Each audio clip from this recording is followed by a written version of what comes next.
नर्मदा जी के किनारे बैठे बैठे 1-2 घंटे कैसे निकल जाते हैं कुछ पता ही नहीं लगता। लेकिन ये जो 1-2 घंटे होते हैं, ये जो समय है, ये समय सबसे ज़्यादा क्वालिटी समय होता है। इसी समय में बहुत बड़े बड़े डिसीजंस हो जाते हैं। मेरे तो हो जाते हैं। लाइफ के बहुत बड़े बड़े डिसीजन मैंने नर्मदा जी के साथ ही लिए थे। और यहीं बैठ के, मतलब उनके किनारे पे, किसी भी किनारे पे बैठ के मैंने लिए हुए डिसीजंस है वो।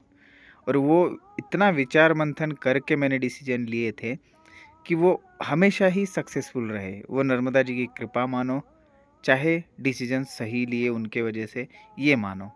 लेकिन एक शांति यहाँ पे मिलती है जो कि डिसीजन लेने की पावर देती है हमें।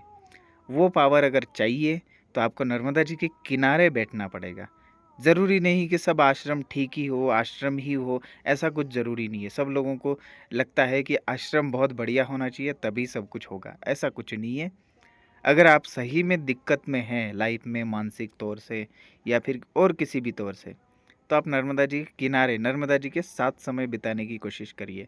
नर्मदा जी के साथ समय बिताने की कोशिश मतलब सब लोग समझते हैं कि आश्रम में जाके साधना करना, ये करना, वो करना। नहीं, मैं क्वालिटी समय की बात कर रहा हूँ।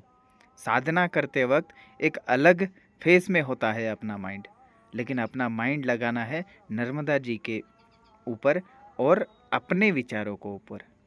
जब आप मानसिक तौर से खुद से ही खुद का ही मंथन करते हैं ना, तब कुछ सब कुछ पता लगता है कि मुझे एग्जैक्टली करना क्या चाहिए और मैं कर क्या रहा हूँ। अपनी गलतियाँ भी समझ में आएगी और अपनी अच्छाइयाँ भी समझ में आएगी। अगर आपकी गलतियाँ हो रही है तो उसको ठीक कैसा करना है, ये भी समझ में आने लग जाएगा।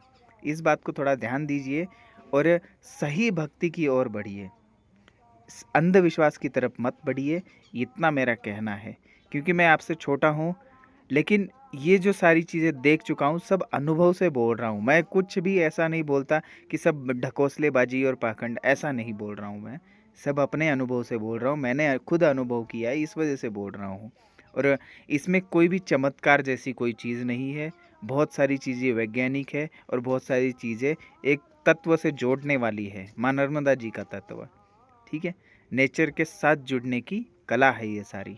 नेचर के साथ जब जुड़ोगे तो बहुत सारी चीज़ें आपको समझ में आएगी कि एक्चुअल में आप बहुत छोटे हैं, छोटा महसूस करोगे आप नेचर के सामने। तो प्रकृति के सामने तो हर कोई छोटा ही है, क्योंकि वही बनाती है, वही बिगाड़ती है।